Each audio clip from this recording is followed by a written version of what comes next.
যশোরের শার্শায় পরীক্ষামূলকভাবে 4 রঙের রঙিন ফুলকপি চাষ শুরু হয়েছে। সাদা ফুলকপির চেয়ে বেশি পুষ্টি সমৃদ্ধ ও দেখতে সুন্দর হওয়ায় ব্যাপক সম্ভাবনা রয়েছে রঙিন ফুলকপি চাষে।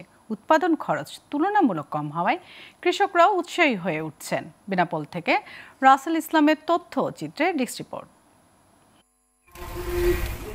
পরীক্ষামূলকভাবে প্রথমবারের মতো 10% জমিতে রঙিন ফুলকপি চাষ করেন কৃষক আবু হাসান। এতে সাড়া পড়ে যায় এলাকায়। উপজেলা কৃষি অফিসের সহযোগিতায় ক্যারোটিনা ও ভ্যালোটিনা নামে উচ্চমূল্যের নিরাপদ সবজি চাষ করেন এই কৃষক। কীটনাশক ছাড়া শুধু জৈব সার ব্যবহার করে এই ফুলকপি চাষ করা যায়। তাই প্রদর্শনী প্লটে পর্যাপ্ত ফলন হওয়ায় কৃষকদের মাঝে সাড়া ফেলেছে 4 রঙের রঙিন ফুলকপি। আমার ভাইপো এই নতুন করে 3-4 রকম ফুলকপি লাগিয়েছে।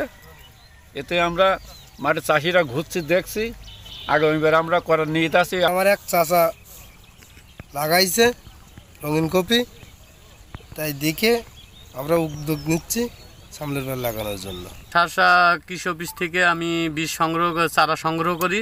চারা সংগ্রহ করে 10% জমিতে লাগাই। 4টা কালারের আমার ফুলকপি হয়েছে।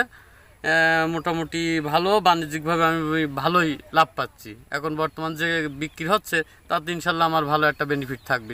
কৃষি অফিস বলছে স্থানীয় বাজারে চাহিদা থাকায় আগামীতে রঙিন ফুলকপি চাষ আরও বাড়বে। উৎপাদন বৃদ্ধির লক্ষ্যে কৃষকদের সহযোগিতা ও পরামর্শ দেওয়া হচ্ছে বলে জানান এই কর্মকর্তা।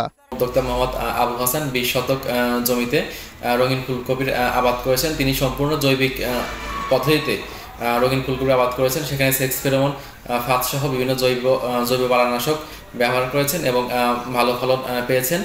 আমাদের কৃষি বিভাগের সম্পূর্ণ তৎপরতায় উনি রঙিন ফুলকপির আবাদ করেছেন এবং আমরা আশাবাদী সামনের বছর আরও অধিক জমিতে রঙিন ফুলকপির আবাদ হবে। চারা রোপণের 3 মাস পরেই উত্তোলন উপযোগী হয় রঙিন ফুলকপি। এর পুষ্টিগুণও অনেক বেশি বলে জানান স্বাস্থ্য সংশ্লিষ্টরা। Global television news desk.